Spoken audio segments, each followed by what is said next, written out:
Sure.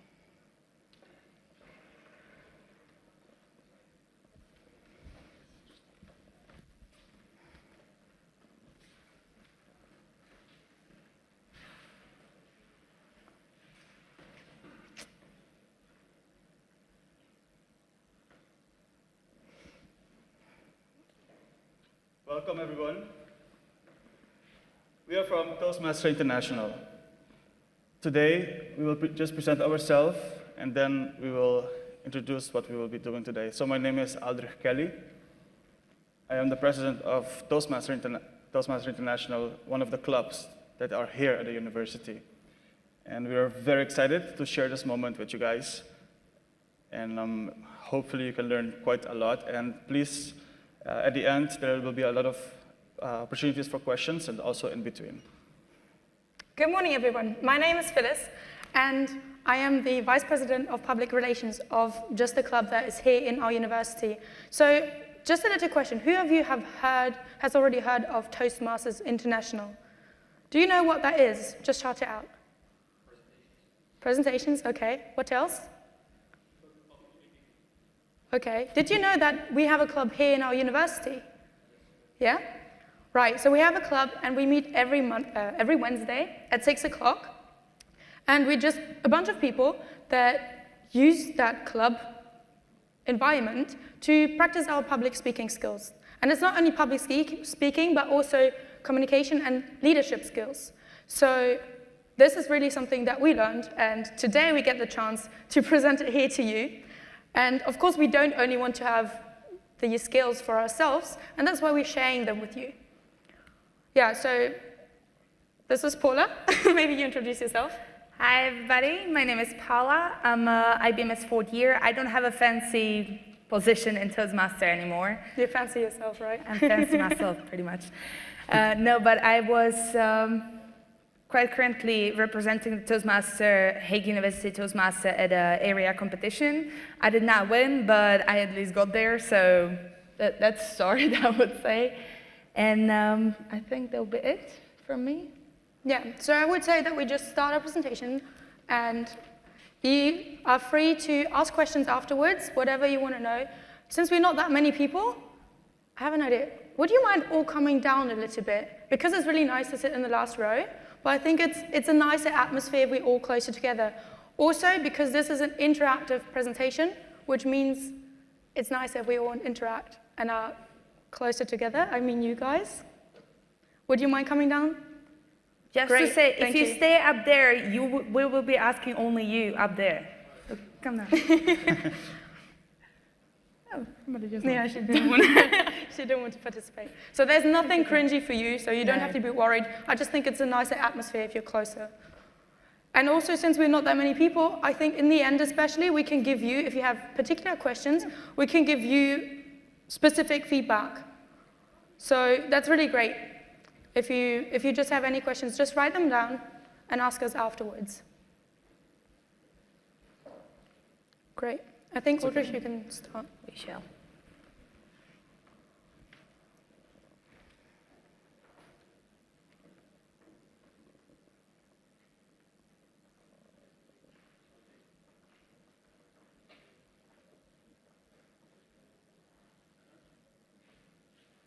Imagine in a parallel universe, Elon Musk arrived in his electronic spaceship from Mars, giving a lecture here at the university. You're all excited, so you come rushing to get a nice seat. Elon Musk walk and take a long list and start reading for 3 hours in a monotonous voice. Wouldn't you be disappointed? Let's come back to this universe. Have you ever been in a presentation where you felt like really nervous or anxiety rising up, or you lost your words, you lost your structure, or you just want to run away, or people just not listening, they're not paying attention, they're on their cell phone? How disappointed would that be? How many of you have been through that? I'm guilty as charged as well. So today, Paula, Phyllis, and I would like to show you some techniques that will turn this around. And these techniques will help you be happy because people will actually listen to you. You will feel validated. It will give you some confidence because you know what you're doing, you know how you're communicating, how the people are responding to you. And by doing this, we will focus on 3 things. The first, the content. The second, delivery. And third, the state. Our experience in Toastmasters will also include this so we can give you the maximum amount. And this will not only help you in your future presentations, but it will also help you in negotiations, in your future job, even in simple conversations. So please, let's give a warm welcome for Paula. Yes. Ooh, that was lovely, thank you. So as Aldrich said, I will be talking today about content. What is a content? What do you need to know about content? So from my point of view, I'll be talking about 3 different areas that are very important. So first is how to organize your speech. Second is research your topic. And third one is get to the point. So let's start with the first one, all right? Organize your speech. Again, there are 3 different areas that I'm going to talk about. Maybe a little bit confusing, I know, 3, 3, 3, a lot of 3s, but it happens. So what is important about organizing your speech? First of all, why do you need to organize your speech? Anybody ideas? You can already see it maybe there. Yeah?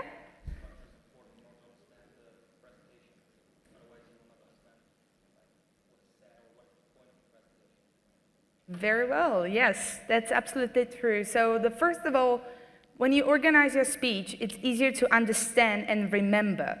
So if I would, for example, if I would be talking about organization and blah, blah, blah, and all of a sudden, I just say, however, body language, and just like jump back to the body language and then back to the content.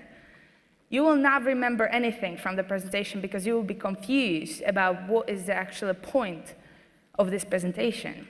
So as I said, it's easier to understand and remember.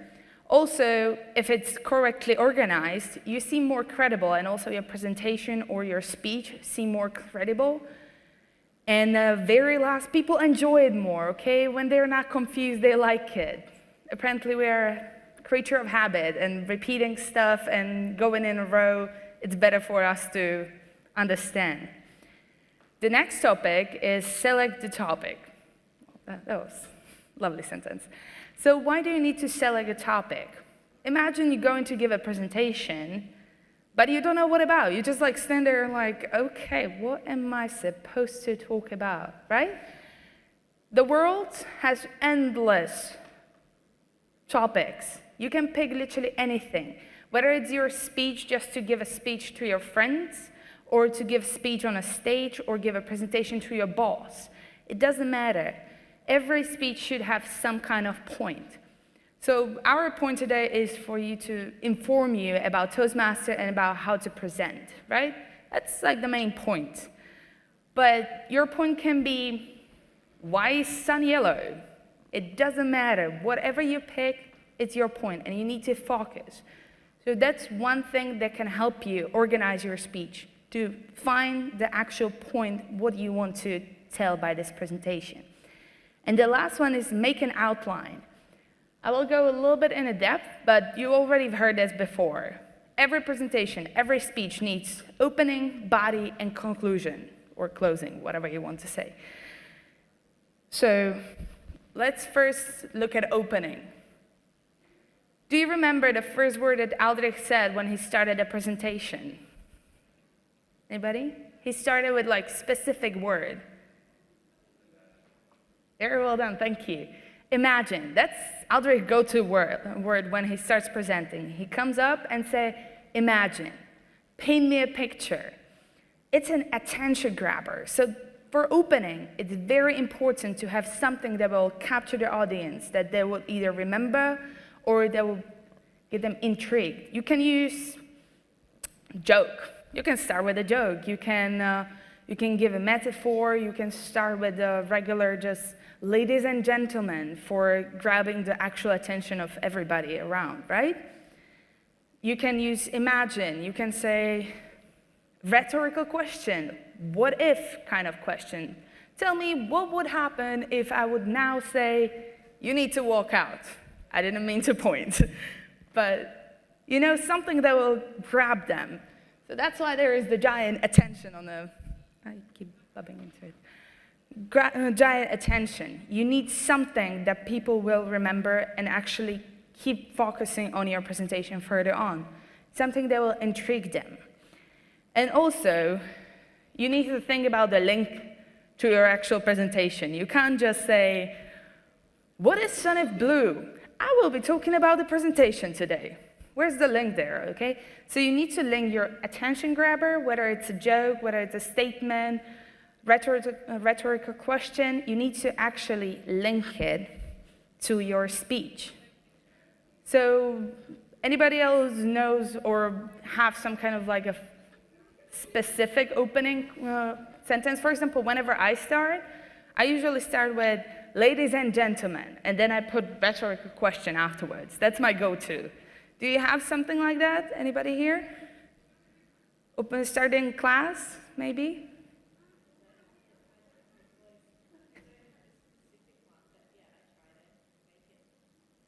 Something that will start.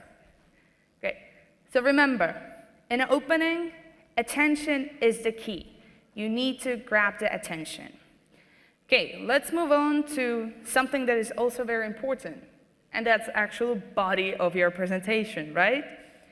So body of your presentation is consistent of facts and your ideas about whatever you're talking about. Your speech is your speech. You wrote it, you should know what you're talking about, right? So body is the main part of your presentation or speech. It's the actual content. Yeah, that makes sense somehow. So what you could do in a body, you should organize even the body. So you have a main structure, which is opening, body, conclusion, and then have some kind of structure in between the body. For example, very famous one, I'm pretty sure everybody have heard of it, is the rule of three. Sorry, that was 4, 3. So you have the rule of 3. Do you know what the rule of 3 is? You saying yes.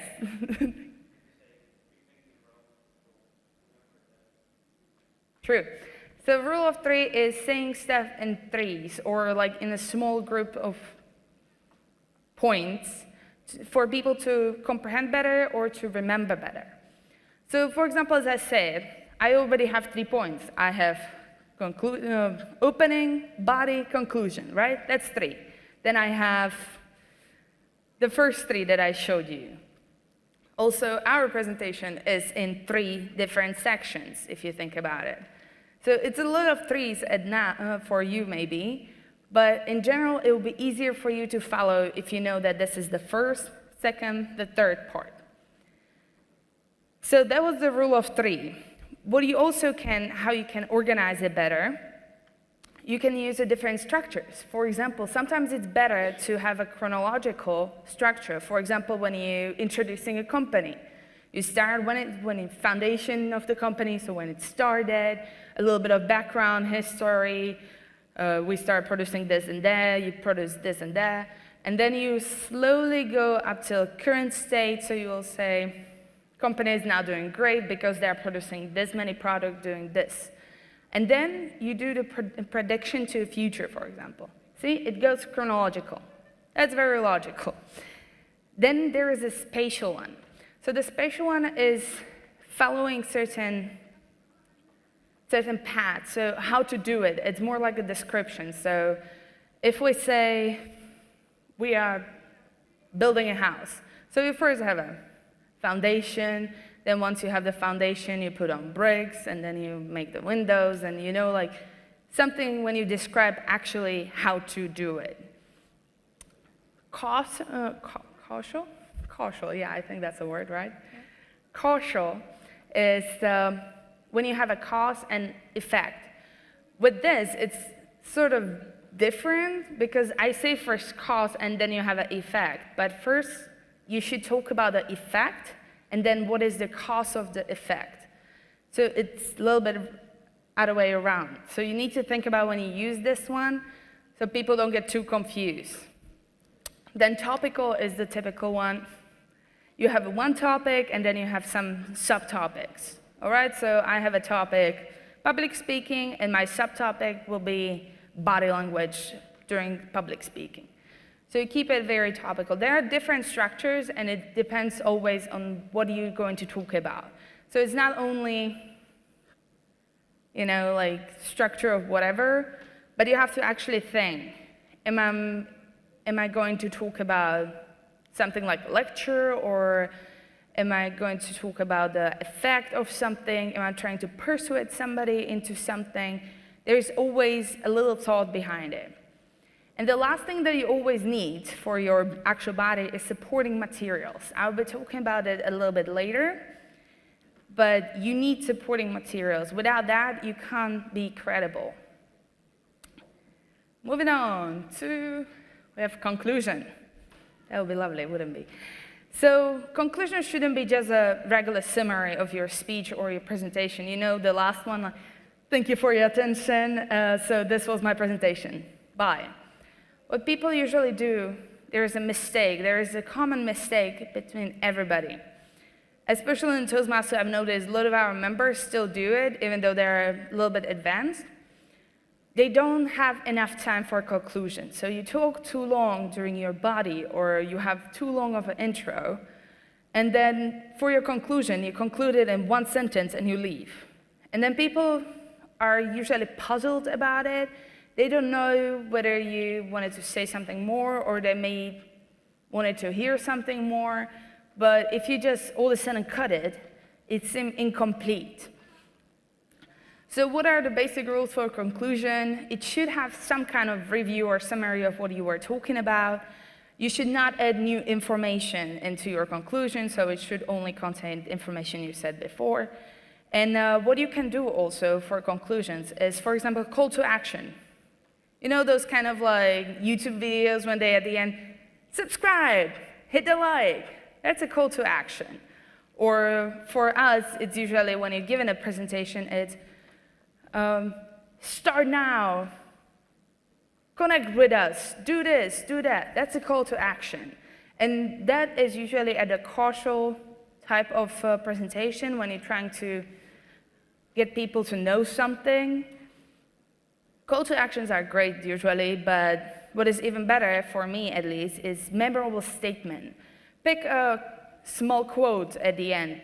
If you're talking about how people are negativists and like how to become more positive, your last sentence could be, there will be no rainbow without rain, right? That can be your little statement at the end, and then it'll be like, thank you very much, doodles. You have to think about something to actually round it up nicely so people will know that this was the end. They will not expect anything else. And as I said, leave yourself some time for conclusion. Conclusions are usually shorter, but at the same time, if you don't have enough time, it doesn't work. Moving on, transitions. As you may see, I use moving on, going on, furthermore, a lot of transition words, right? Or I call them the nice and flowy words. When you have a transition between opening, body, and conclusion, people can follow you better. Just think about it. If I go, okay, body is blah, blah, blah, stop for a second, conclusion is blah, blah, blah. You feel a little bit out of a place, right? It doesn't feel right. There is something missing. So transition words are great. Transition doesn't have to be only with the words. It can be, for example, if you have a group presentation, which happened to me quite a lot, when people are they're finished with their part, and now they're staring at you like, your turn? No, your turn? If you don't know what follows, your audience have no clue what you're going to do, and they're a bit puzzled, and the flow is disrupted. So the nice, thing that you're trying to organize the whole time is no longer there. Research your topic. Everybody tells you research, research, research, do this, find more information about it, know your stuff, do what you want to do. That is true. If you're writing a speech, for example, about famous people from Forbes 500, you need to do your research about these people. You can't just come on a stage and say, I know one person and this person did this, and that's it. No, you need to be prepared. So the best way how to do it is find as many sources as you can, either books, internet, you can interview people, whatever floats your boat, as I would say. But compare the sources. It happens quite a lot if you, for example, are from different country. I come from Slovakia, and I can speak Dutch and English. And whenever I'm researching something, I always look at all three. For example, if you go to Wikipedia, you can check all three languages, right? And I was once doing this presentation, which was absolutely great presentation about this countess in Slovakia, and all of a sudden, she was actually a murderer. And at one page, it said that she killed about 200 people. On the other one, it says, oh, about 12. And the third one said about 30. And I'm like, now, which one is the right one, right? So you need to compare your sources in order to find the right information.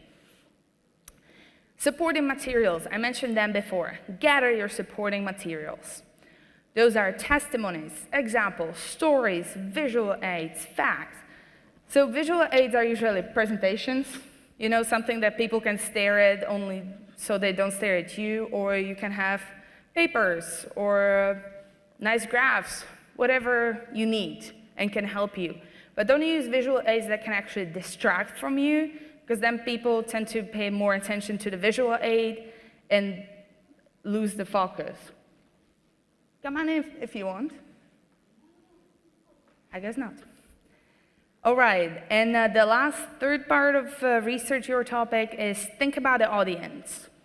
Keep it at their level. If you're going to do research, for example, biomass. How many of you know something about biomass? None of you, see? So if I give you my thesis presentation right now, you will have no clue what I was talking about, because it was specially meant for my teachers and for my research company. So you have to think about your audience. If you're going to talk to kindergarten kids about helping in Africa or something, you know, you need to keep it at their level. You can't just tell them facts and figures and this kind of thing, because they won't understand. It's the same with you students. We are now studying, also I am still studying, all this kind of business stuff, and you can study whatever you study here. I study business, and whenever I was at a lecture, sometimes it happens that you don't understand quite a word or something. But they know that lecturers have to adjust it so students will understand what they actually meant, because we are not really good at it yet, right? Same with your boss. Your boss may be specialized in one area, but you're working on a project from different area. And if you explain it to him from your point of view, he might not understand. So you need to sometimes dumb it down, or sometimes dress it up a little bit nicely, you know, like you have to adjust it. That was the research topic. Sources, supporting material, and keep it at audience's level, right? And the last one I'm going to talk about is get to the point. So you have two purposes in your speech. One is the general one, and one is the specific purpose. So the specific purpose is the why you're doing this, right? So you have to word it, it has to be specific enough and attainable. Also, it should be like one sentence. When you say it, people will be like, yes, this presentation meant this. General purpose of your presentation can be different. It can be to inform people, to persuade them, or to entertain, to inspire. It all depends on what kind of presentation or speech you are giving. And without further ado, I think that was it from me, and Aldrich is going to tell you something about delivery. Thank you, Paula. So now is the time to focus on our body voice, and face. You know, words means a lot, but according to some research, actually, that is the minority of the percentage where actually influence people. So if you really think about it, your words do matter, but what you do besides your words matter even more. So I will focus on first the voice, vocal variety, body language, and face. And let's start with vocal variety. I will first discuss speed and volume, low tone, and silence, and what impact it has on your audience. So if you look at this, basically the main idea is that if you think about it, why do people sleep in class? Why, when someone talks, you are so bored and you lose your attention? And this is specifically the reason why you should focus on this. For example, if you want to focus on something really important, let's say, this is really important. This is really important. This is really important. This is really important. You see the difference, how you feel it? So basically, we're going to do some exercises with this one. Let's focus on the low tone. Research shows that if you use a very, very high tone, it would seem almost as submissive. That's what you use with your friends. You're like, hey, how are you doing? Where are you going? If you do this to people, with your friends, it's perfect, it's fine. However, if you're in a business environment, it will be completely wrong because people will see you as doubtful, and that's not good. So let's try this. I have an exercise. I want you to say, hi, my name is Aldrich Kelly. Of course, you're not going to use my name, but use your own name. What I want you to do is that pay attention to the lowest part. So try to bring your tone down. For example, at the end of your name, you don't say Aldrich Kelly, you say Aldrich Kelly. You see the difference? I mean, imagine you're talking on your phone, you're selling something to someone, and you say, my name is Aldrich Kelly. What, you're not sure about what your name is? You see how they can perceive you? And the same, if you're negotiating a price, do you say, oh, it's $5? You are begging people to negotiate with you. And this is the difference. So who wants to try it? Hi, my name is, and at the end, bring it down. Any volunteers? You want to try it? Yeah. Can you please stand up? You see how he did it? It went up. And if you say someone, and then people will think, oh, is it really your name or not? So can you please do it again, but then focus on going below, yes? Hi, my name is Ian. Perfect. Please, let's give him a round of applause, yeah? Thank you, Ian. Someone else want to try it? Yes, sure.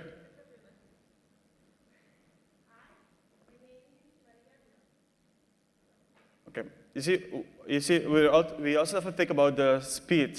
You rush toward your last name, so you also want people to listen to you. So it has to be like please increase the volume, and also you don't need to rush.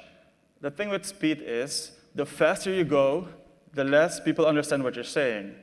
And when you're speaking, the slowest you go, it's the better. So let's try it again. Perfect. Applause, please.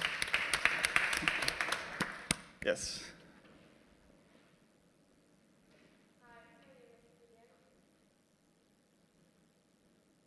At the end, you did go down, but your volume also went with your last name. So please pay attention to that as well, because people need to listen to your whole name and last name. So let's try it again with louder volume.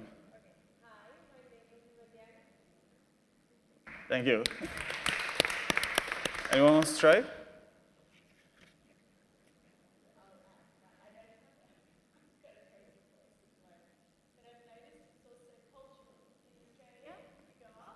Yes. Mm-hmm.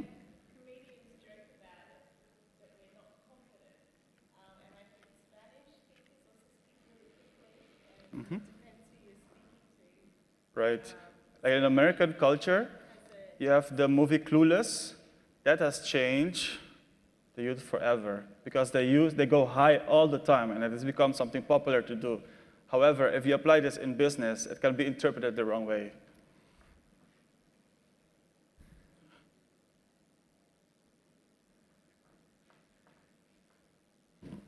Silence is golden.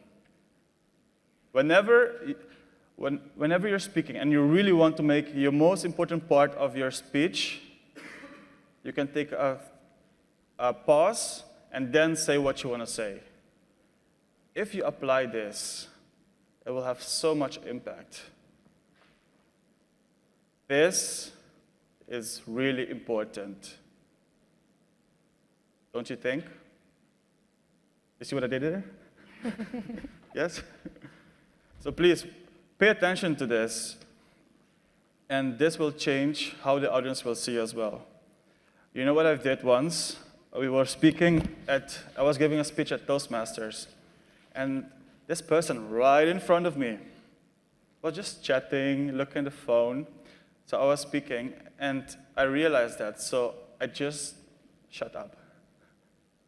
I kept quiet, and I went a step ahead, and I kept looking at that person.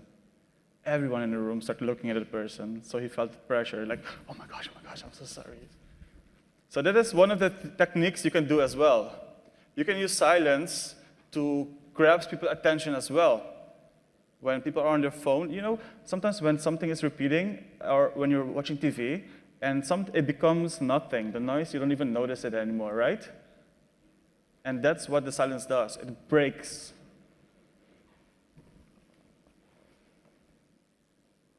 So the main idea about vocal variety is you break pattern. So basically what this means is that you change your volume, you go higher, you go lower. You put pauses in there. Some people talk for quite a long time, and they keep going the same rhythm. Have you noticed that? Do you have some teachers like that? Yes? I'm not going to ask for names, but can I see how much of you have teachers like that? Yes? Okay. So please tell your teachers this. This is really important for them as well. The next is body language. How many of you have heard about open and body language? Yes? So I'm going to skip the basics so you know it. So everyone please stand up. Yes?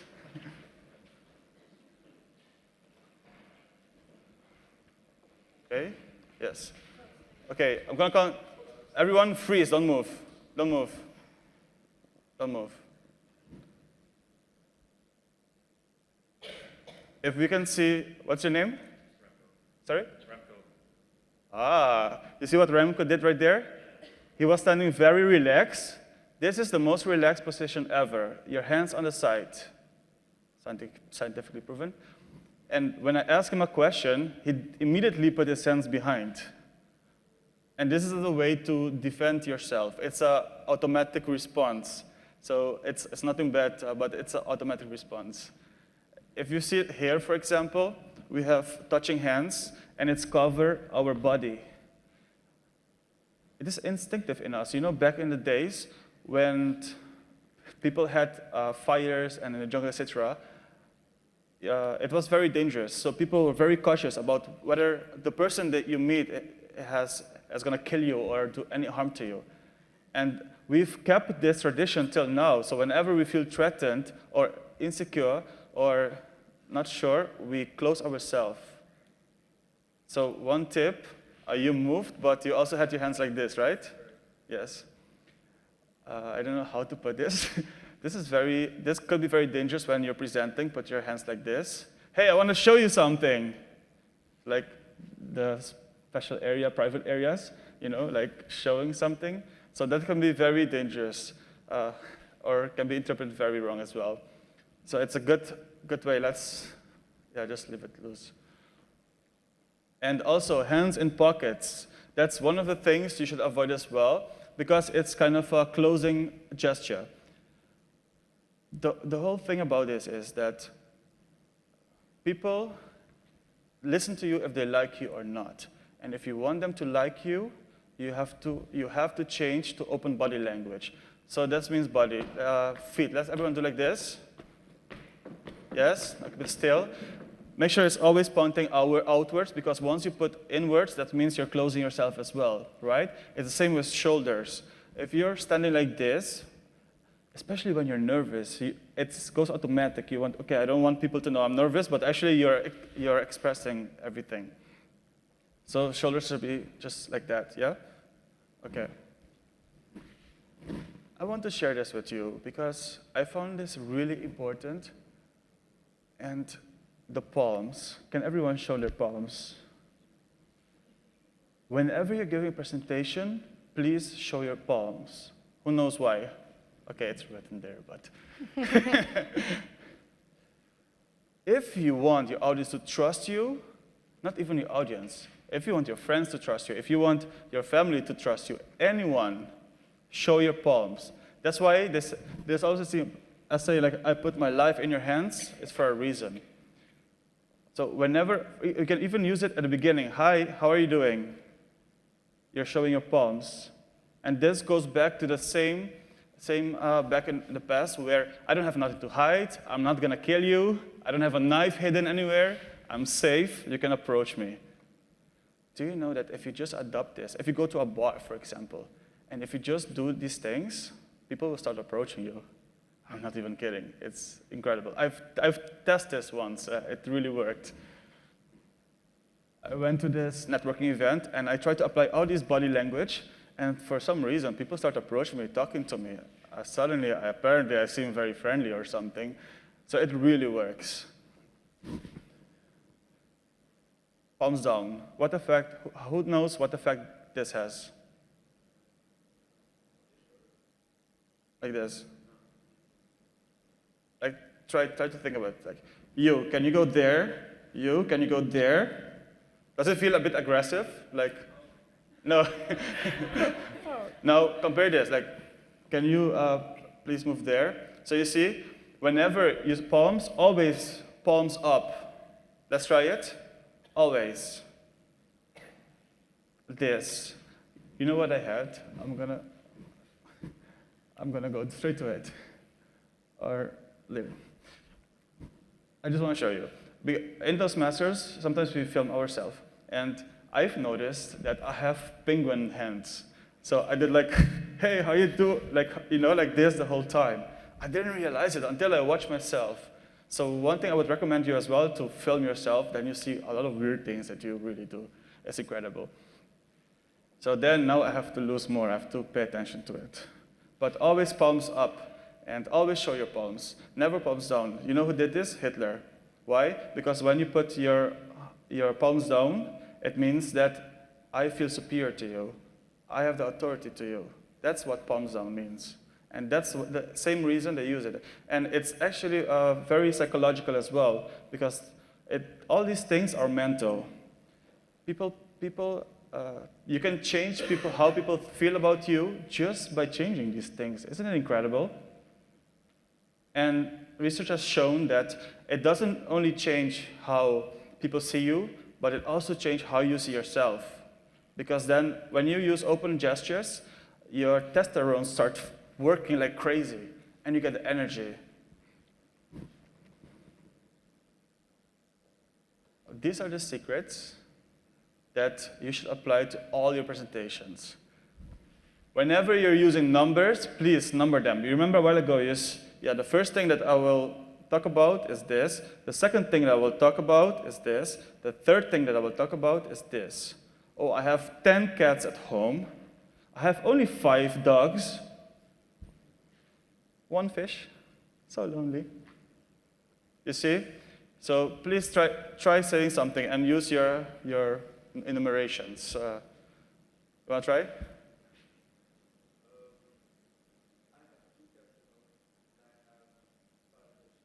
Oh, excellent. This seems like an AA meeting. Next victim. You want to try?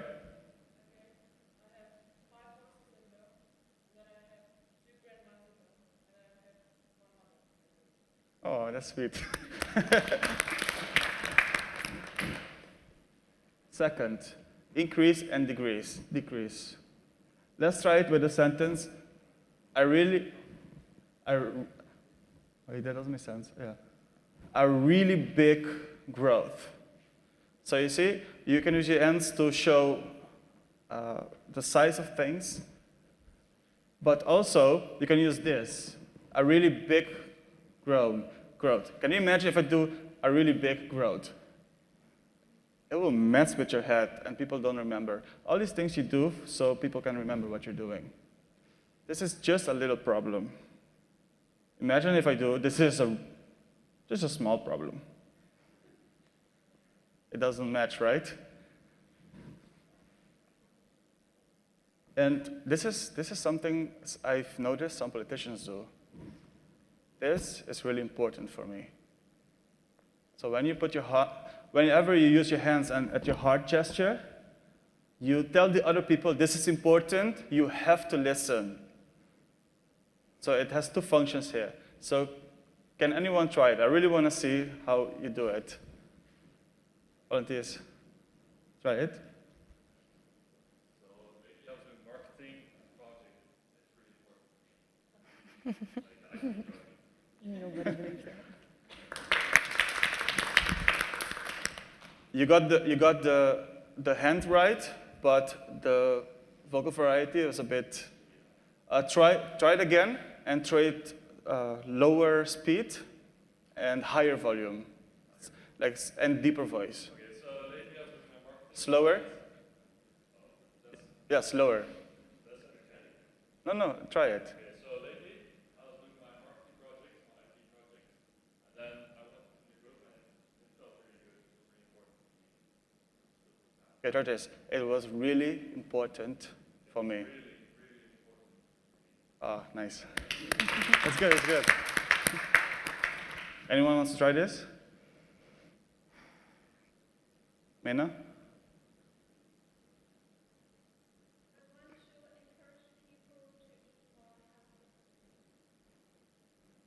Because it's really important to me.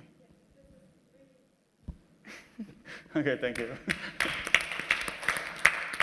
And the other one, contrast. This is kind of tricky as well. For example, use one hand for something and the other hand for something. For example, Republicans and Democrats.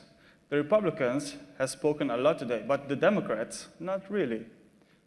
So you see, you're using one hand and the other, and this will guide people, and it will help people to understand your message as well, and remember it.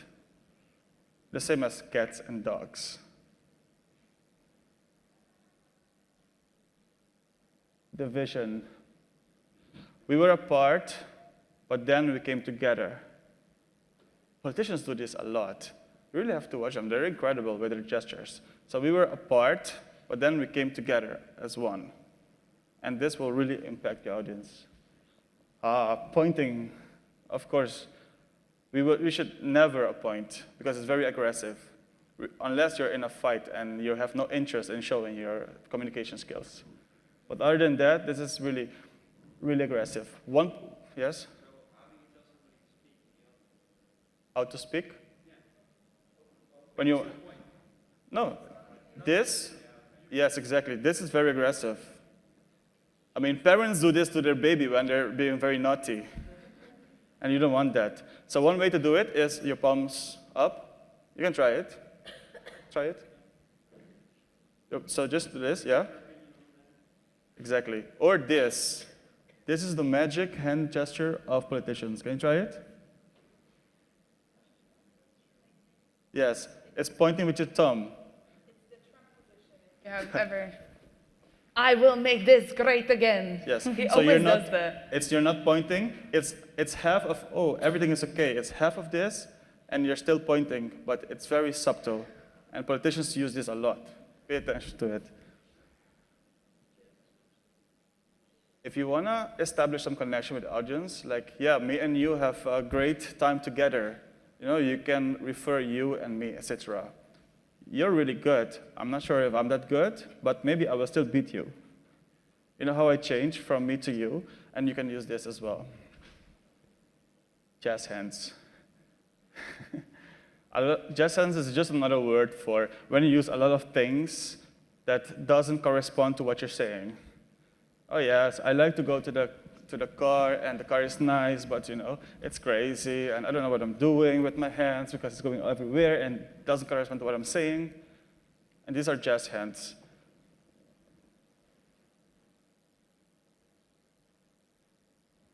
I want to share with you one tip about eye contact, because this is very strange.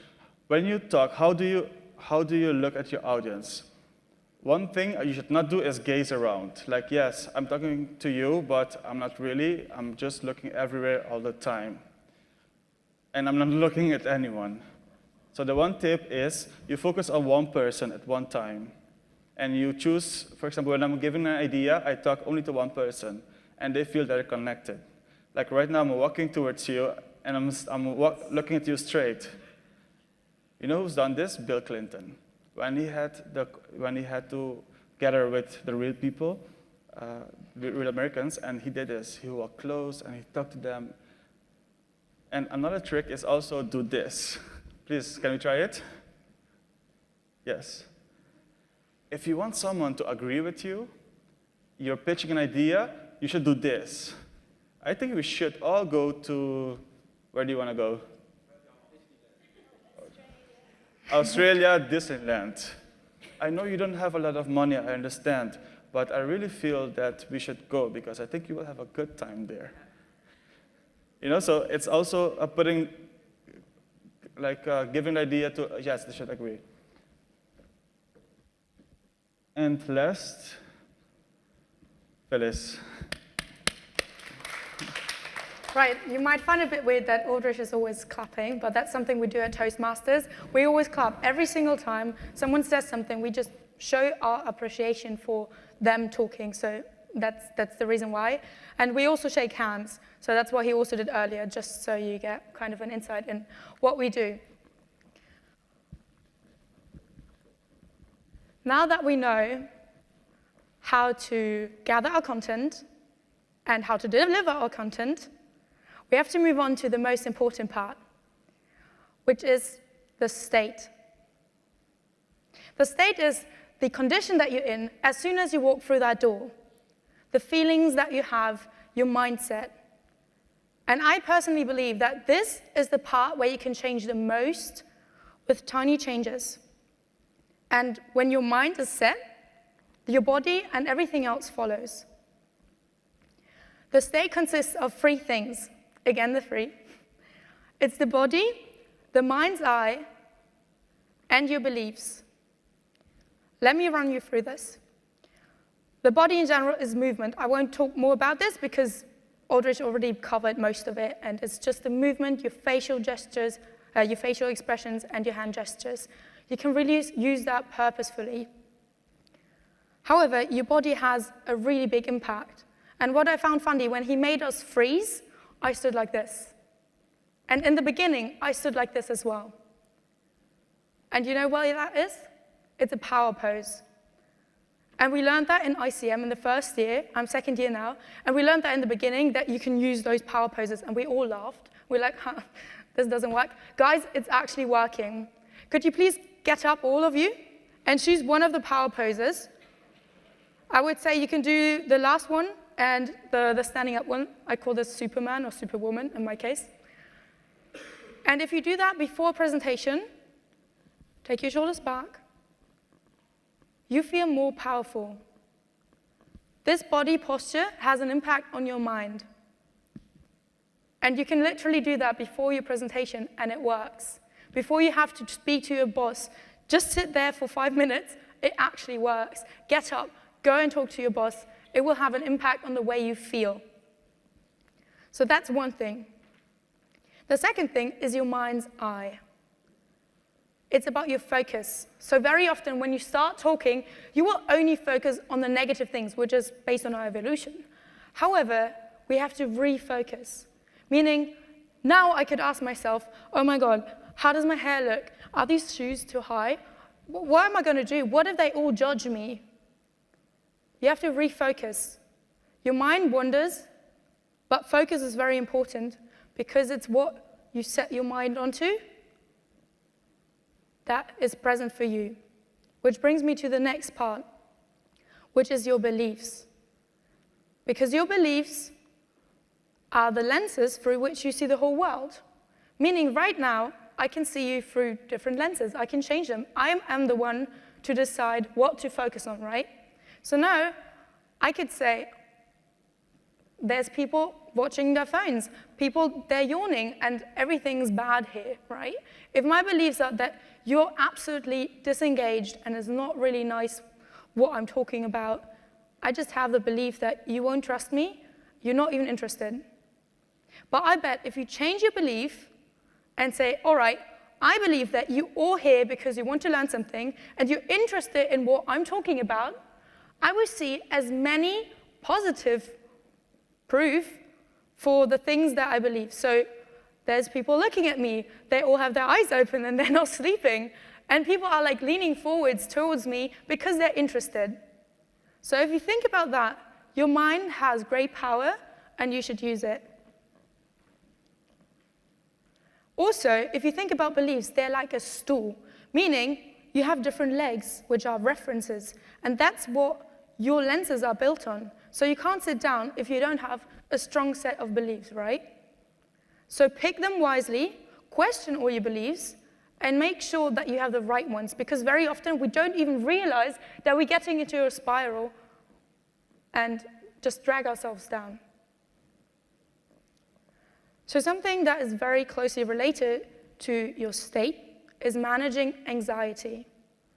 And I'm saying managing because it's not controlling. You can't control your anxiety. It's kind of a paradox itself. It's something that is natural, and we can all feel it. So that is why you shouldn't try to control it, but rather manage it. So you can bring everything together and use it purposefully, and use anxiety as something that you reframe. All right, how do we do that? First of all, you have to be mindful. You greet your anxiety. So the moment you get in and you realize, okay, it's 5 minutes until my presentation and I'm feeling really bad. When you feel that, say, okay, I'm feeling bad. I'm scared.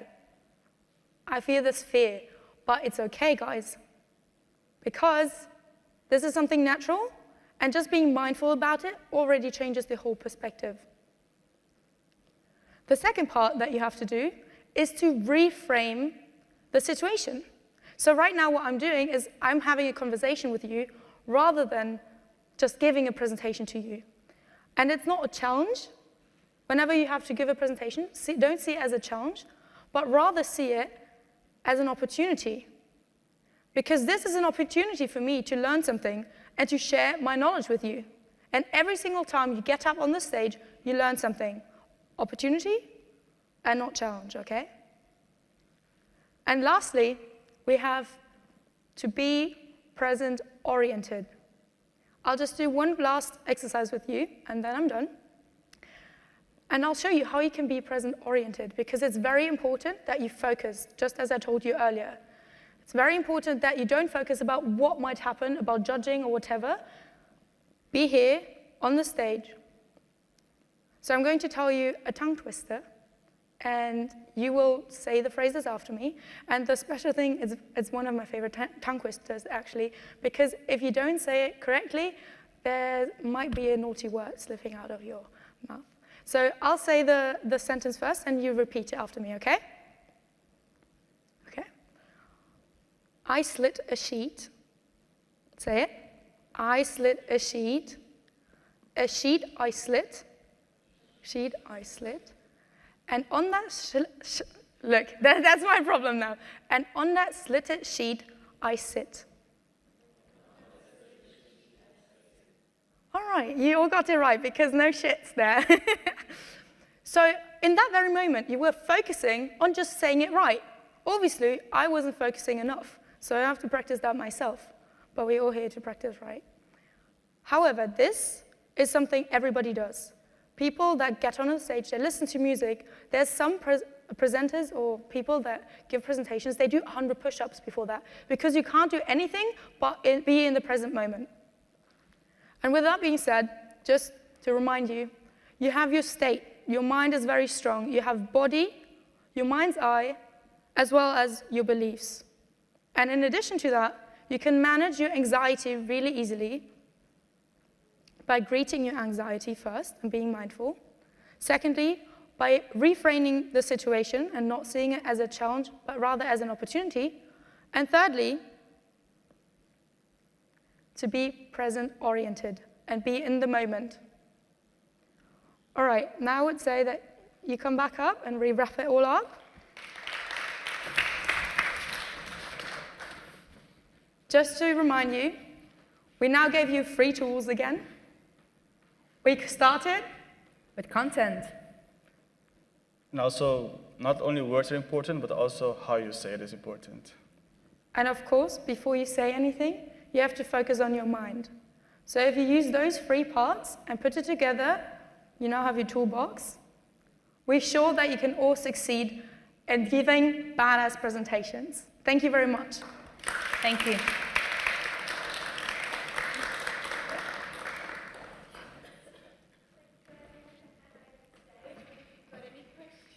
Yes.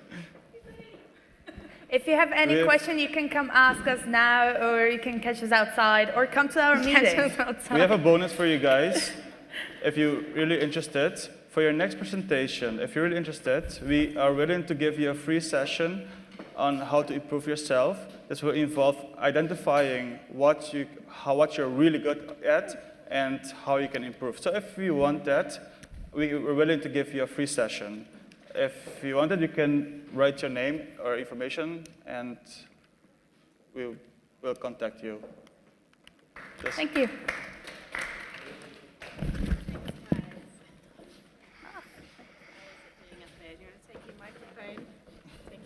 Yes, I'll put it there. Yeah, of course.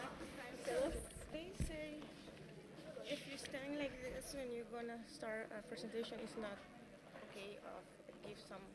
So I think that if I stand like this, it's like lazy. How should I stand? Give me a second.